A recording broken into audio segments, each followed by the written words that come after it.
Assalamualaikum warahmatullahi wabarakatuh. Perkenalkan, nama saya Ita Ramawati Darmawan. Saya dari Prodi Magister Manajemen. Di sini saya akan mempresentasikan terkait tugas UAS mata kuliah Etika Bisnis Kontemporer yang berjudul Analisis Kasus Pelanggaran Etika Bisnis dan Tata Kelola Perusahaan pada PT Grand Life Indonesia. Di sini saya mengangkat kasus pada nomor 1, di mana kasus terkait greenwashing dan manipulasi citra perusahaan dengan latar belakang kasus sebagai berikut. Langsung ke pembahasan. Sebelumnya saya menyampaikan pendahuluannya terlebih dahulu, di mana bahwa etika bisnis merupakan landasan penting dalam menciptakan organisasi yang berkelanjutan, bertanggung jawab, dan dipercaya oleh masyarakat. Pada praktek seperti greenwashing itu sendiri, dari kasus tersebut, dari kasus nomor 1 tadi, manipulasi laporan berkelanjutan serta kelalaian dalam mengawasi rantai pasok tidak hanya melanggar prinsip etika bisnis, tetapi juga menimbulkan resiko hukum, reputasi, dan finansial yang signifikan. Kasus PT Grand Life Indonesia sendiri menggambarkan bahwa klaim 100% ramah lingkungan yang tidak didukung fakta, manipulasi laporan berkelanjutan, dan pembiaran terhadap pemasok yang membuang limbah secara ilegal mencerminkan kegagalan tata kelola perusahaan itu sendiri. Adapun analisis kasusnya, pembedahan kasus dan pembahasannya. Pertama, ada identifikasi pelanggaran etika bisnis, di mana greenwashing dan fraudulent misrepresentation pada kasus PT Grand Life Indonesia mengklaim produknya sebagai 100% ramah lingkungan, padahal sekitar 80% sampah plastik produknya tidak berhasil didaur ulang. Klaim tersebut tidak didukung hasil uji ilmiah, serta sertifikasi independen maupun life cycle assessment, sehingga dapat dikategorikan sebagai greenwashing. Pelanggaran tersebut menyebabkan konsumen kehilangan hak atas informasi yang benar, menurunkan kepercayaan masyarakat terhadap perusahaan, serta meningkatnya resiko gugatan hukum dan merusak nilai merek atau brand equity itu sendiri. Kedua, ada sustainability reporting fraud, yang mana manipulasi laporan berkelanjutan dengan menyembunyikan informasi material sehingga tidak mencerminkan kondisi yang sebenarnya. Kasus pada PT Grand Life itu sendiri menghilangkan data pencemaran lingkungan dalam sustainability report, melanggar prinsip accuracy, completeness, dan balance pada GRI standar. Dampaknya, investor mengambil keputusan berdasarkan informasi yang salah. Masyarakat tidak mengetahui kondisi lingkungan yang sebenarnya, dan pengawasan regulator menjadi tidak optimal. Yang ketiga, ada kelalaian pengawasan rantai pasok, di mana PT Grand Life gagal melakukan pengawasan terhadap pemasok yang membuang limbah berbahaya secara ilegal ke sungai. Tindakan ini menunjukkan kelalaian dalam supply chain diligence, sehingga pencemaran lingkungan semakin meluas, reputasi perusahaan menurun, dan perusahaan beresiko dikenai sanksi hukum. Yang keempat, ada komodifikasi CSR. Pada PT Grand Life menggunakan program CSR sebagai sarana pencitraan, namun praktek operasionalnya tetap merusak lingkungan. Ketidaksesuaian antara komunikasi dan tindakan tersebut menjadikan CSR kehilangan makna sebagai bentuk tanggung jawab dan hanya berfungsi sebagai strategi pemasaran, sehingga menurunkan kepercayaan publik. Selanjutnya, ada analisis berdasarkan teori dan kerangka kerja. Poin pertama, ada bisnis etis. Menurut Ferrell et al. 2024, etika bisnis menekankan prinsip kejujuran, integritas, keadilan, tanggung jawab, dan akuntabilitas dalam setiap aktivitas perusahaan. Analisis kasus sendiri pada PT Grand Life melanggar seluruh prinsip tersebut melalui klaim greenwashing, manipulasi laporan berkelanjutan, kelalaian mengawasi pemasok, dan penggunaan CSR sebagai alat pencitraan. Perusahaan lebih mengutamakan keuntungan jangka pendek daripada praktek bisnis yang etis dan berkelanjutan. Permasalahan utamanya terletak pada budaya organisasi yang belum menjadikan etika sebagai dasar pengambilan keputusan, sehingga integritas bisnis dan legitimasi perusahaan menurun. Perusahaan perlu menerapkan kode of ethics, pelatihan etika, pembentukan etis komite, serta mengintegrasikan kepatuhan etika ke dalam KPI dan proses pengambilan keputusan strategis. Berikutnya, yang poin 2, ada stakeholder teori, di mana perusahaan harus menciptakan nilai bagi seluruh stakeholder, bukan hanya memaksimalkan keuntungan pemegang saham. Prioritas stakeholder ditentukan berdasarkan power, legitimasi, dan urgensi. Analisis kasusnya sendiri pada PT Greenlab lebih berorientasi pada stakeholder primasi, sehingga mengabaikan kepentingan konsumen, investor, masyarakat, pemerintah, dan lingkungan melalui praktek greenwashing, manipulasi laporan berkelanjutan, serta kelalaian pengawasan pemasok. Poin 3 ada triple bottom line yang terdiri dari people, planet, dan profit.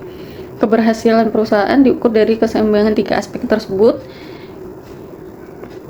Dan analisis kasusnya pada PT Greenlab memperoleh keuntungan melalui praktek greenwashing, merugikan konsumen dan masyarakat akibat pencemaran lingkungan, serta gagal mengelola limbah dan menetapkan prinsip sirkular ekonomi.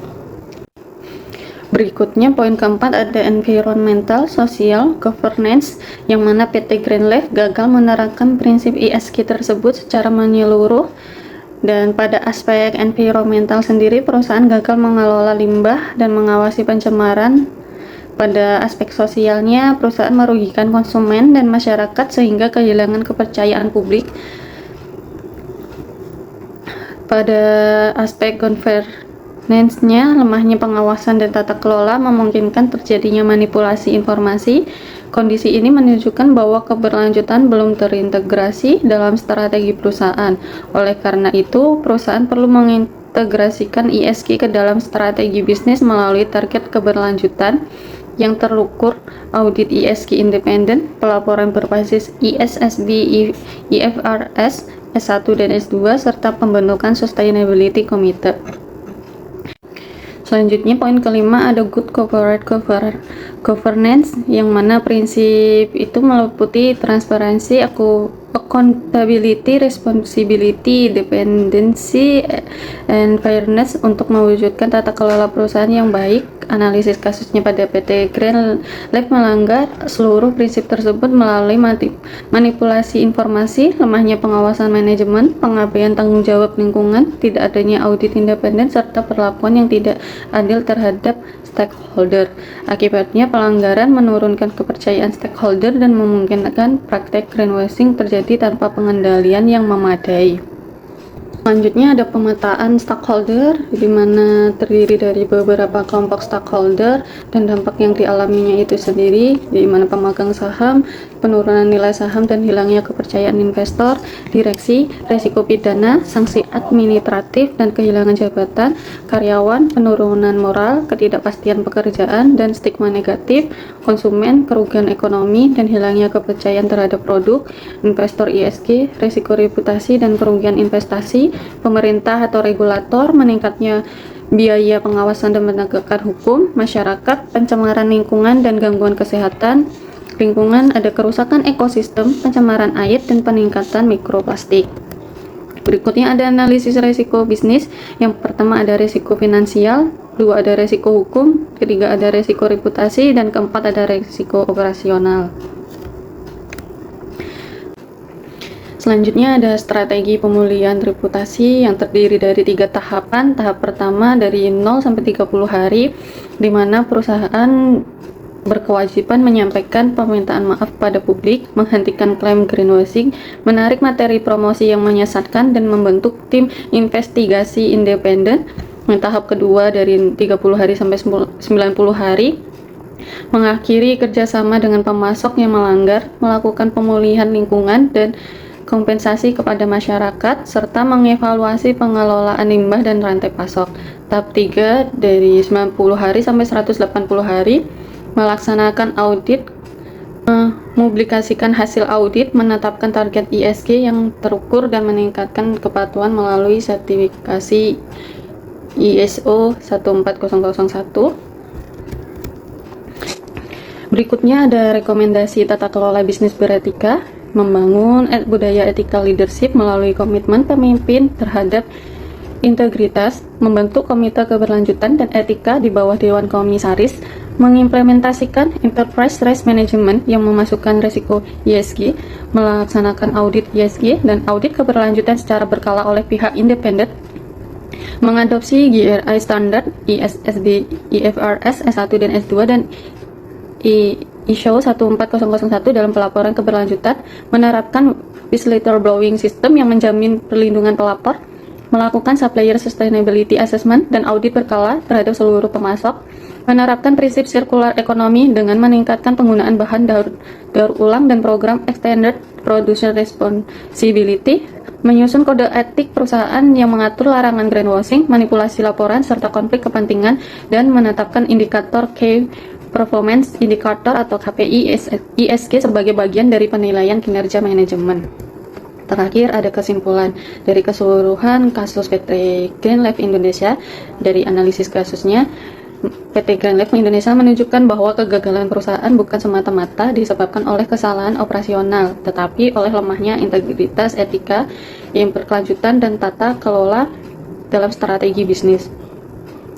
Praktek greenwashing, manipulasi laporan keberlanjutan, dan kelalaian dalam mengawasi rantai pasok mencerminkan dominasi orientasi keuntungan jangka pendek dibandingkan penciptaan nilai jangka panjang bagi seluruh pemangku kepentingan. Untuk mewujudkan keberlanjutan, perusahaan perlu mengintegrasikan bisnis etis, stakeholder theory, triple bottom line, ESG, dan good corporate governance ke dalam seluruh proses pengambilan keputusan. Sekian dan terima kasih presentasi dari saya. Assalamualaikum warahmatullahi wabarakatuh.